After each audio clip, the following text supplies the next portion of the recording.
Good morning all of you. एक बार फिर से आप सभी का आचार्य सदाशिव शिक्षा संस्थान के ऑनलाइन क्लास में स्वागत है। हम बीएड सेकेंड सेमेस्टर के लिए बाल विकास उनका जो सेकेंड पेपर है, कंपल्सरी पेपर है, वो हम लेकर उपस्थित हुए हैं। ठीक है, हमने आपको बाल विकास में जो पहला टॉपिक था वृद्धि और विकास उसको लेके चल रहे हैं। हमने आपको वृद्धि विकास के कॉन्सेप्ट पढ़ाया, मीनिंग बताया, उसका नेचर बताया और डेवलपमेंट का एरियाज बताया, डेवलपमेंट के प्रिंसिपल्स बताए। आज हम आपको विकास की अवस्थाएं मतलब स्टेजेस ऑफ डेवलपमेंट के बारे में बताने के लिए हम उपस्थित हुए हैं। ठीक है, देखिए एकदम सिंपल शब्दों में समझिए। हमने आपको बताया कि बुद्धि क्या है, विकास क्या है। ठीक है ना, बुद्धि और विकास में हम आपको डिफरेंसेस अच्छे से समझाए हैं। ठीक है, बुद्धि कैसी होती है, वो मूर्त होती है। मूर्त मतलब क्या होता है, जो चीज दिखाई दे। ठीक है, और जो विकास होता है वो दिखाई नहीं देता। मैंने आपको पहले भी बताया था, बुद्धि को आप देख सकते हैं क्योंकि वो मात्रात्मक होती है, लंबाई, चौड़ाई, ऊंचाई, इन सब में वृद्धि होती है। और जो विकास होता है वो उसको हम देख नहीं सकते, उसको महसूस कर सकते हैं, मतलब वो अमूर्त होती है। और कैसी होती है, वो गुणात्मक होती है। और गुणात्मक के साथ साथ क्योंकि बुद्धि के सभी तत्व विकास में सम्मिलित हैं, तो मात्रात्मक भी होती है, गुणात्मक होती है। क्यों? क्योंकि बुद्धि केवल शारीरिक होती है, अंगों का बढ़ना, ये वो फ्रंक महोदय ने कहा है सेलुलर वो कोशिकीय वृद्धि की बात कही है, तो कोशिकाओं का बढ़ना ही वृद्धि कहलाती है। ठीक है ना। और जो विकास है, विकास में क्या, वैसे तो बुद्धि और विकास दोनों एक दूसरे से इंटर रिलेटेड हैं, लेकिन उसके बहुत ज्यादा डिफरेंसेस है, वो हम आपको यहाँ पे क्रिएट कर चुके हैं, बता चुके हैं। ठीक है ना। और जो विकास है, विकास शारीरिक भी होता है, मानसिक भी होता है, सांवेगिक भी होता है, सामाजिक भी होता है। इसका मतलब क्या है, विकास के कुछ पक्ष गुणात्मक मात्रात्मक है और बाकी लगभग विकास कैसा है, गुणात्मक है। ठीक है, डिफरेंस में वृद्धि मात्रात्मक है, विकास गुणात्मक है, लेकिन विकास के कुछ पक्ष गुणात्मक ना होकर के मात्रात्मक भी हैं, जिनका हम मापन कर सकते हैं।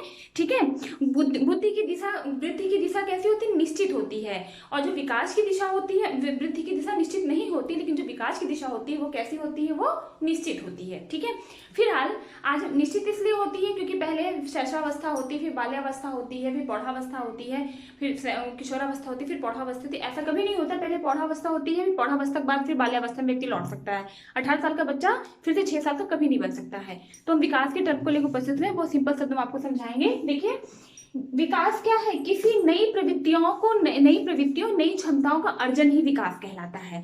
लेकिन जब वही प्रवृत्ति नया जन्म लेती है तब वो विकास होता है, और जब वही प्रवृत्ति सुदृढ़ होती है तो वो वृद्धि कहलाती है, क्योंकि वो एक बार विकसित हो चुकी है। ठीक है, कह सकते हैं किसी व्यक्ति में किसी नवीन क्षमता, ठीक है, ये कोई आपकी स्किल्स हो गया, आदत, आपका हैबिट हो गया, या आकृति या आपके स्ट्रक्चर हो गया, के जन्म लेने की वजह से हुआ परिवर्तन ही विकास कहलाता है। ठीक है, इसके फलस्वरूप नई आकृतियों का आदत का जन्म लिया जाता है, क्योंकि बच्चा नई आकृतियों का जन्म लेता है, क्योंकि जब बच्चा के अंदर नई नई आकृति बनती है। और दूसरी चीज क्या है, उसके अंदर नई आदत का जन्म लेता है। पहले चलना सीखता है, पहले रेंगता है, फिर घुटनों के बल चलता है, फिर चलना सीखता है। तो क्या है, ये आपका विकास है। ठीक है, और विकास जीवन पर्यंत होता है, आप जानते ही हैं। ठीक है, पुरानी आकृतियों का आदतों का लोप होना भी क्या है, विकास है। क्यों? क्योंकि आप जानते हैं जब भी शैशवावस्था में जो हड्डियों की संख्या होती है वो 270 होती है। ठीक है ना,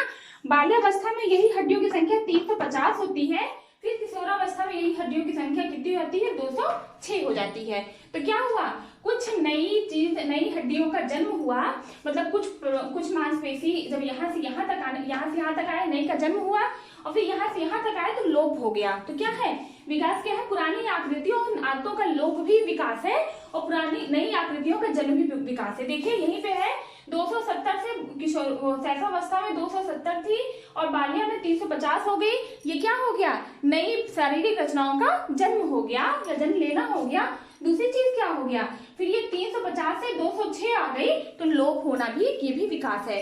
मतलब जो आते हमारे अनुकूल नहीं है उसका लोप होना भी विकास के फलस्वरूप है, और जो आते हमारे अनुकूल है उसका प्रगाढ़ होना भी विकास के फलस्वरूप है। ठीक है, अनुपात में परिवर्तन आप देखते हैं, जब बच्चा पैदा होता है, मतलब जब वो शैशवावस्था में होता है, तो बच्चा न्यू बॉर्न बेबी जन्म लेता है, तो उसका जो सर का भार होता है वो शरीर के अपेक्षा बड़ा होता है। ठीक है, लेकिन जब फिर वो जन्म लेने के बाद जब विकसित होना शुरू करता है, उसके हाथ पैर में वृद्धि होती है, अंगों में वृद्धि, सेलुलर मल्टीप्लिकेशन होते हैं, जब उसमें वृद्धि होती है, वृद्धि की बात कर रहे हैं यहाँ पे, जब उसमें वृद्धि होती है तो क्या होता है, तो क्या उसी रेशियो में बढ़ता है? अगर सर उसी रेशियो में में बढ़े तो इसका मतलब क्या हुआ, सर तो बहुत बड़ा हो जाएगा, लेकिन एक समय बाद वो अनुपात चेंज हो जाता है।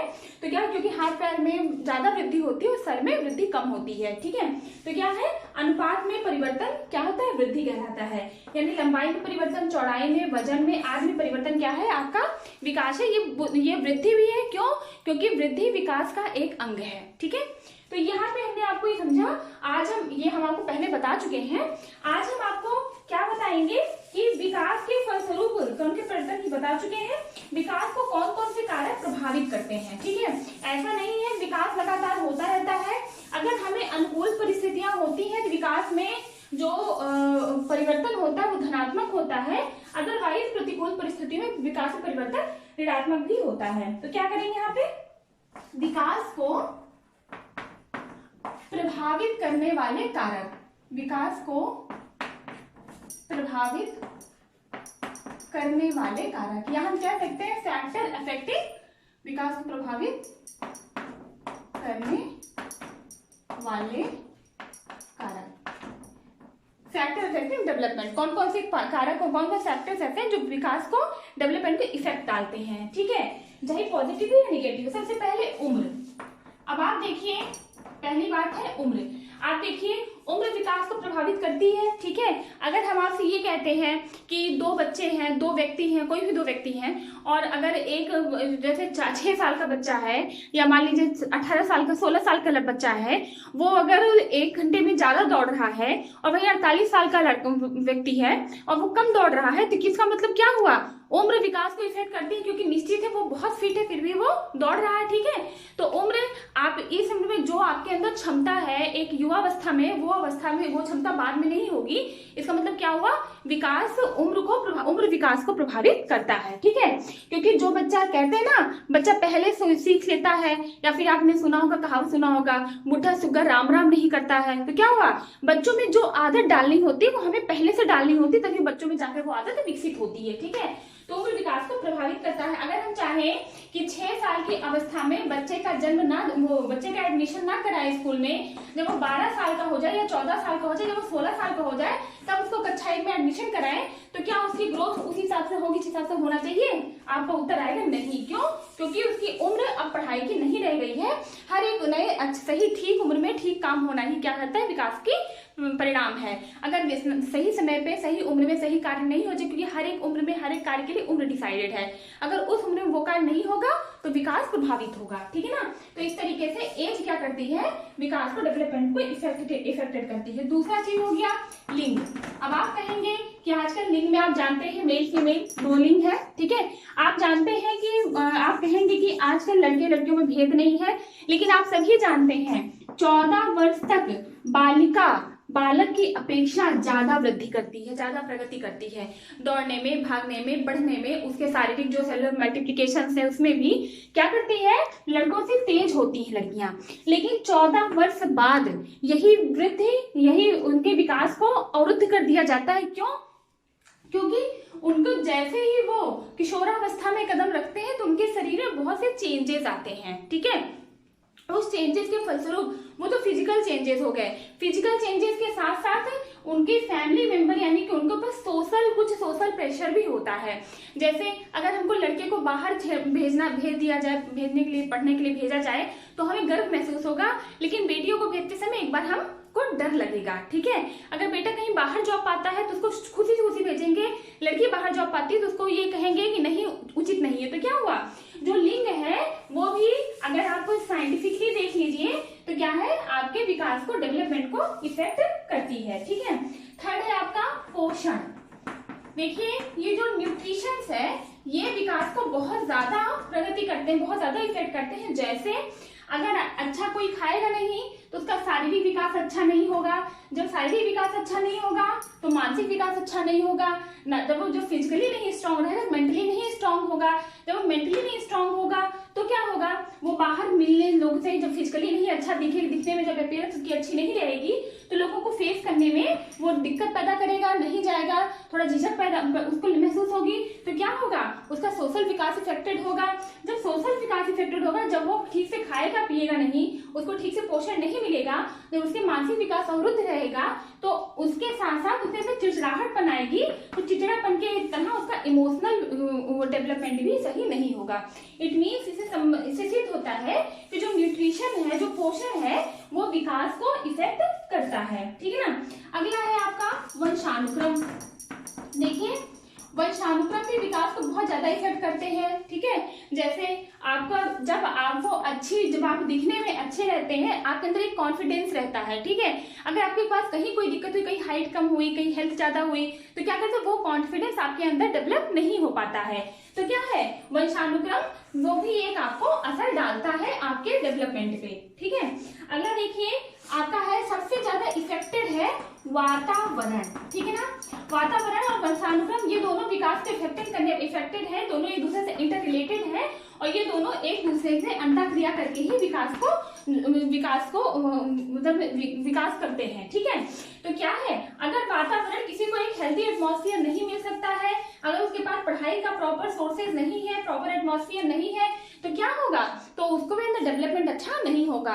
अगर वो उसको एक हेल्दी एटमॉस्फेयर नहीं मिलेगा, अगर उसको घर में पढ़ने का मौका नहीं मिलेगा, समय नहीं मिलेगा, पंखा नहीं मिलेगा, लाइट नहीं मिलेगी, उसको पढ़ने में दिक्कत होगी, तो क्या होगा, ये उसका भी इफेक्ट डालेगा। यानी क्या है, अगर उसका चारों तरफ का वातावरण उसके अनुकूल नहीं होगा, वो पढ़ना चाहता है, वातावरण उसे कुछ और करने पर मजबूर कर देगा, तो ये सब क्या है, आपके डेवलपमेंट को इफेक्ट करने वाले कारक है। तीसरा है संस्कृति। ठीक है, अब आप कहेंगे भाई संस्कृति हमें कैसे डेवलप होने से मना करती है। जी हाँ, संस्कृति भी हमारी डेवलपमेंट का कारण है। क्यों, क्योंकि जो हमारी संस्कृति है कि हमारी संस्कृति में ऐसा होना चाहिए, वैसा होना चाहिए, तो ये भी क्या है कि जो रूढ़वादिता है, रूढ़वादिता आपको डेवलप होने से रोकती है। ठीक है, तो अगर रूढ़वादी नहीं होंगे तो आप तीव्र जिस देश में जहां भी देखें, भारत देश से ज्यादा रूढ़वादी, जैसे भारत अंग्रेजों का गुलाम था। ठीक है ना, तो गुलाम क्यों था, क्योंकि हम अपने रूढ़वादिता में रुके हुए थे। आज भी जो है, जो देश ज्यादा प्रगति कर रहे हैं वहां पे रूढ़वादिता नहीं है। या फिर वैसे भी आप देख लीजिए, अगर हम ये कहें कि नहीं हमें साइंस पे नहीं जाना चाहिए, हमें पूजा पाठ करनी चाहिए, कोई बीमार हो गया और आपके नहीं हमको पूजा पाठ करनी चाहिए, तो पूजा पाठ करने में क्या हो गया, वो बीमारी हो जाएगा, वो तो बीमार होने वाला, वो उसको कहाँ विकसित कर पाएगा, वो तो मर जाएगा, या फिर तो कोई और बीमारी हो जाएगी। तो क्या है, विकास को, ये आपकी संस्कृति भी क्या है, विकास को आपके इफेक्ट करती है। जैसे अभी हमने हाल ही में पढ़ा था कि आपके प्रतापगढ़ में कहीं सांगीपुर में कोरोना माता का मंदिर बन गया है। ठीक है, तो क्या है, वहां तो रूढ़वादी तो है, सब लोग वहां पूजा कर रहे हैं, तो क्या है, विकास, कोरोना एक वायरस है, वायरस से बचने के लिए हमें खुद को आइसोलेट रखना चाहिए, बाहर निकलने से मतलब बहुत सारे प्रिकॉशंस हैं, हमें कोविड प्रिकॉशंस लेना चाहिए। लेकिन वहां पे क्या है, वहां पे मंदिर स्थापित की जा रही है, रूढ़वादिता तो है, वो डेवलपमेंट कहाँ होने देगा। ठीक है, अगला क्या है, आपकी आर्थिक दशा। ठीक है, जो आपकी आर्थिक दशा होती है वो भी आपके, अगर आपको ठीक से प्रॉपर पैसे नहीं है तो आप पढ़ाई कर ही नहीं सकते हैं। जब आप पढ़ाई नहीं कर सकते हैं, आप खाने के लिए परेशान हैं, आप पहनने के लिए परेशान हैं, तो आप स्कूल में एडमिशन नहीं लेंगे, पढ़ाई नहीं करेंगे, तो आपको लर्निंग नहीं होगी, तो आपका डेवलपमेंट नहीं होगा। ठीक है, तो आर्थिक दशा क्या है, आपके विकास को अवरुद्ध करने वाली वो है। एक चीज और है आपका अधिगम। अधिगम मतलब होता है सीखना, यानी कि ये है लर्निंग। इसमें भी देखिए अधिगम, हम हट जा रहे हैं, अधिगम भी आपके विकास को पूरी तरह से प्रभावित करता है। ठीक है ना, अगर अधिगम धनात्मक होगा तो विकास भी धनात्मक होगा। मतलब अधिगम और विकास की दिशा धनात्मक होती, एक दिशीय होती है। जितना अच्छा अधिगम होगा, उतनी जितना अच्छा चीजें आप सीखेंगे, उतना अच्छा आप करेंगे, उतना अच्छा आपका डेवलपमेंट होगा। ठीक है, तो ये सारी चीजें आपको विकास को प्रभावित करने वाले कारक है कि आपका डेवलपमेंट कैसे प्रभावित होता है। ठीक है, उम्र से लेकर के, संस्कृति से लेकर के, आर्थिक दशा से लेकर, अधिगम से लेकर, ये सारे फैक्टर्स हैं जो डेवलपमेंट को इफेक्ट करते हैं। ठीक है, आज हम पढ़ेंगे स्टेजेस ऑफ डेवलपमेंट। क्या पढ़ेंगे, stages of development. Stages of development. एक चीज बता दें कि ये जो स्टेजेस ऑफ डेवलपमेंट है, ये आपके जो शिक्षक पात्रता परीक्षा है, टेट है, सीटेट है, उसका एक बहुत बड़ा पोर्शन कवर करती है। मुश्किल से 5 से लेकर के 6 मार्क्स, नहीं तो 4 से लेकर के 5 मार्क्स तो अक्सर आपका ये टॉपिक कवर करता है। ठीक है, इसको हम एक एक स्टेजेस एक एक दिन में पढ़ेंगे, अच्छे से पढ़ेंगे। आज हम आपको थॉरोली बता रहे हैं। ठीक है, आपने पढ़ा होगा या जानते होंगे कि स्टेजेस ऑफ डेवलपमेंट 5 होती कौन कौन सी? पहली गर्भावस्था, पहली कौन सी होती है? गर्भावस्था। गर्भावस्था से मैंने आपसे बताया 0 से लेकर 9 माह तक कह लीजिए इसको, और या फिर इसी को हम फर्स्ट डे से 0 डे से लेकर के कितना 180 डेज तक कह लीजिए, ठीक है ना, 180 डेज कह लीजिए, ठीक है। तो ये क्या है? आपकी गर्भावस्था चलती है जब बालक, जब बच्चा माँ के गर्भ से होता है, गर्भाधान से लेकर के जन्म तक का समय, या फिर यूं कह लीजिए ये क्या है? गर्भाधान से जन्म तक का समय है, ठीक है, जन्म तक का समय है, ये समय टाइम पीरियड है ये, गर्भाधान से जन्म तक। जब बालक गर्भ में आता है तब से लेकर के जब तक उसका जन्म नहीं हो जाए तब तक की अवस्था, तब तक बच्चे का विकास गर्भ में कैसे होता है ये इस पर डिपेंड करता है, गर्भाधान से लेकर जन्म तक का समय। और जितने फैक्टर्स हैं ये तभी से इसको इफेक्टेड करना शुरू कर देते हैं, ठीक है ना। दूसरा है आपका शैशवावस्था। एक सीरियल से हम बता रहे हैं शैशवावस्था, क्योंकि इसके सिद्धांत में आपने देखा होगा विडियोनियता का सिद्धांत, ठीक है। तो और इसमें सिद्धांत में आप देखा होगा कि सिद्धांत कैसे होता है, वो एक क्रम में चलता है, ठीक है। एक क्रम में कैसे चलता है? पहले आता है गर्भावस्था, गर्भावस्था शैशवा, फिर बाल्या, फिर किशोरा, फिर पौधा एक्सेट्रा, ठीक है। शैशवावस्था कब होता है? जब बच्चा पैदा हो जाता है, मतलब 0 मंथ से लेकर के 0 से लेकर के पूरा 0 ईयर से लेकर के पूरा 5 या 6 ईयर तक मान के चलते हैं, ठीक है, 6 साल तक। ये कौन सी अवस्था होती है? ये आपकी शैशवावस्था होती है, ठीक है ना। और जो बाल्यावस्था होती है, इसके बाद तीसरी अवस्था आती है आपकी बाल्यावस्था। कौन सी अवस्था आती है? बाल्यावस्था। बाल्यावस्था कैसे होती है? 6 से लेकर के 12 साल तक होती है, ठीक है ना। फिर आपकी आती है किशोरावस्था। कौन सी अवस्था आती है? किशोरावस्था, ठीक है। ये आपकी कब से होती है? 12 साल से लेकर के 18 या 19 साल तक, ठीक है ना।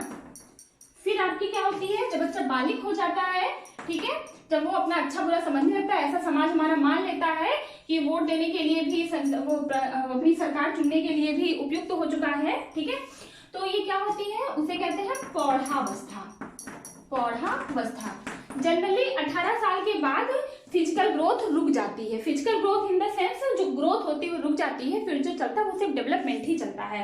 क्योंकि मैंने आपको बताया था जो वृद्धि होती है वो एक निश्चित अभिवृद्धि एक निश्चित समय तक चलती है, लेकिन जो विकास होता है वो जीवन पर्यंत तक चलता है, ठीक है ना। 18 से लेकर के बाद तक की जितनी अवस्था होती है आपकी मृत्यु तक की, वो सब आपकी पौधावस्था में आती है, ठीक है।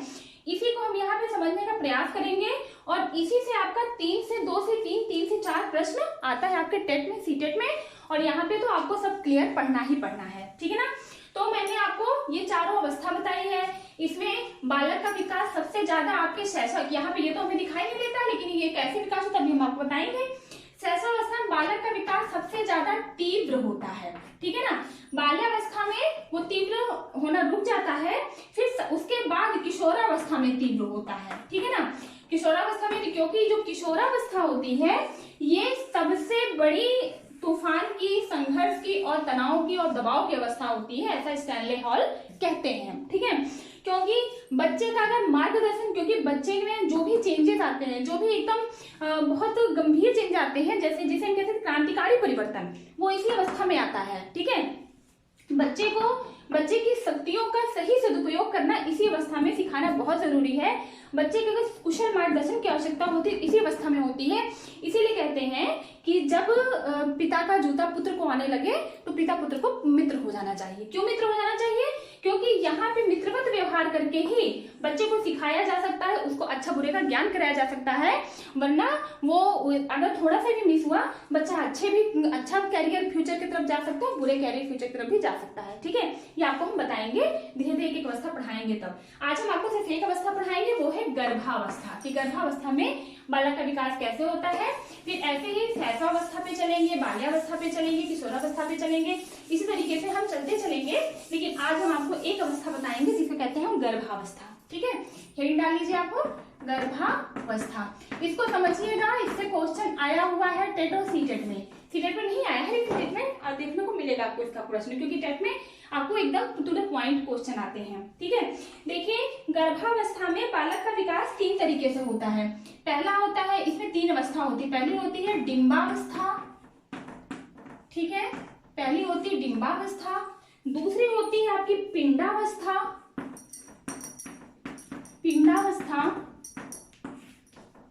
तीसरी होती है आपकी भ्रूणावस्था।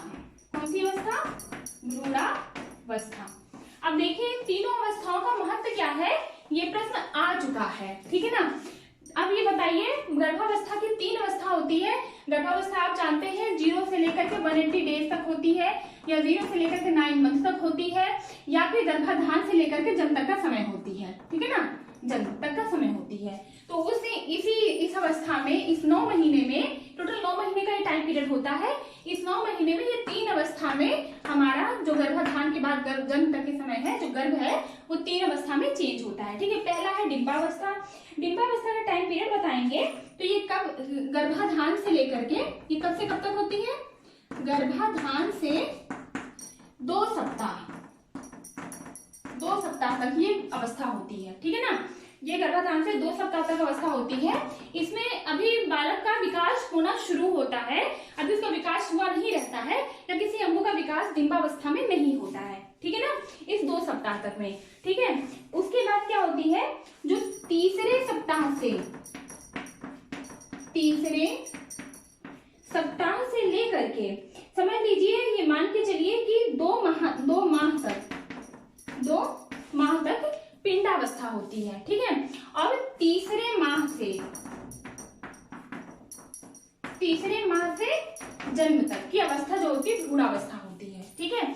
यहाँ पे एक बालक का किसी प्रकार का कोई विकास नहीं होता है, ठीक है, वो बस गर्भ में रहता है, उसके ना अंगों का विकास होता है ना किसी चीज का विकास होता है, ठीक है।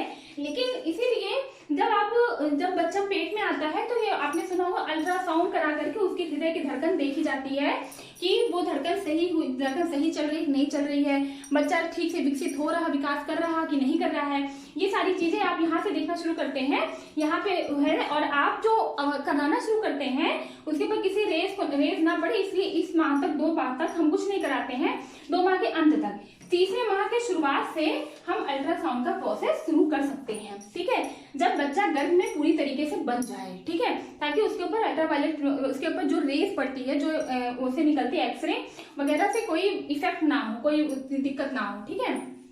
तो देखिए ये इसमें आपको क्या क्या है, इसमें आपके हृदय का धड़कन का प्रारंभ होता है। क्या परिवर्तन होता है? हृदय की धड़कन का प्रारंभ, ठीक है ना, इस अवस्था में होता है, ठीक है। यहाँ पे बच्चे के दिल धड़कना शुरू हो जाता है। और दूसरा क्या है, नवीन अंगों का निर्माण होता है, नवीन अंगों का निर्माण।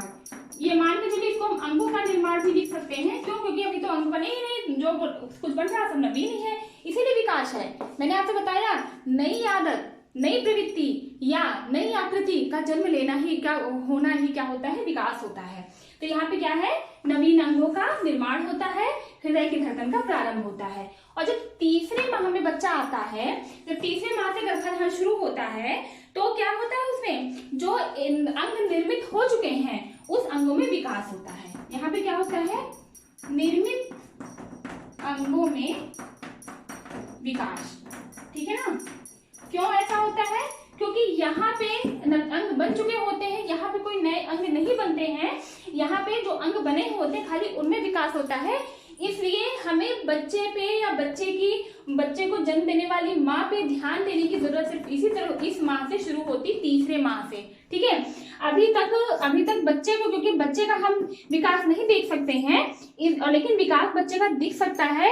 अल्ट्रासाउंड भी हम तभी शुरू करते हैं जब वो 3rd मंथ में एंट्री मारता है, ठीक है ना। तो यहाँ से तो ये क्या हो गई आपकी गर्भावस्था में 3 अवस्था हो गई, डिंबावस्था, पिंडावस्था और भ्रूणावस्था, ठीक है। ये क्वेश्चन आ चुका है कि बालक के हृदय की धड़कन प्रारंभ कब से होती है, या फिर गर्भावस्था की कौन कौन सी अवस्था होती है, इसमें से कोई कौन सी अवस्था गर्भावस्था में आती है, कोई एक दे दिया जाए, या फिर बालक के जन्म की अवस्था कौन सी होती है, तो आपको दे दिया जाए डिंबावस्था, पिंडावस्था, भ्रूणावस्था या इनमें सभी। तो क्या है, आप क्या लगाएंगे, ये आपके ऊपर डिपेंड करता है कि आप कैसे इसको पढ़ते हैं। इसका स्क्रीनशॉट ले लीजिए, फिर हम आपको बताएंगे शैशवावस्था, ठीक है। आई थिंक आपने ले लिया होगा। अब आपको हम दूसरी अवस्था पे चलते हैं। जो दूसरी अवस्था है उसका नाम है शैशवावस्था। और आपको पता है कि शैशवावस्था कब से कब तक होती है, बहुत इंपॉर्टेंट अवस्था होती है ये शैशवावस्था, ठीक है ना। शैशवावस्था मैंने आपसे बताया ये 0 वर्ष से लेकर के 6 वर्ष तक की अवस्था बच्चे की शैशवावस्था होती है। इसी को हम 2 भागों में बांट सकते हैं। सबसे पहला चीज है ये है आपका शैशवावस्था, शैशवावस्था, और दूसरा है पूर्व बाल्यावस्था, पूर्व बाल्यावस्था, ठीक है। इसको हम अपने अध्ययन की दृष्टिगत अध्ययन दृष्टि को ध्यान में रखते हुए अपनी सुविधा के अनुसार बांट रहे हैं, क्योंकि यहाँ से प्रश्न बनते हैं, ठीक है ना। क्या हो गई पूर्व बाल्यावस्था, और जो शैशव क्योंकि ये 0 से लेकर 6 साल तक हो गई, इसको डिवाइड कर लीजिए।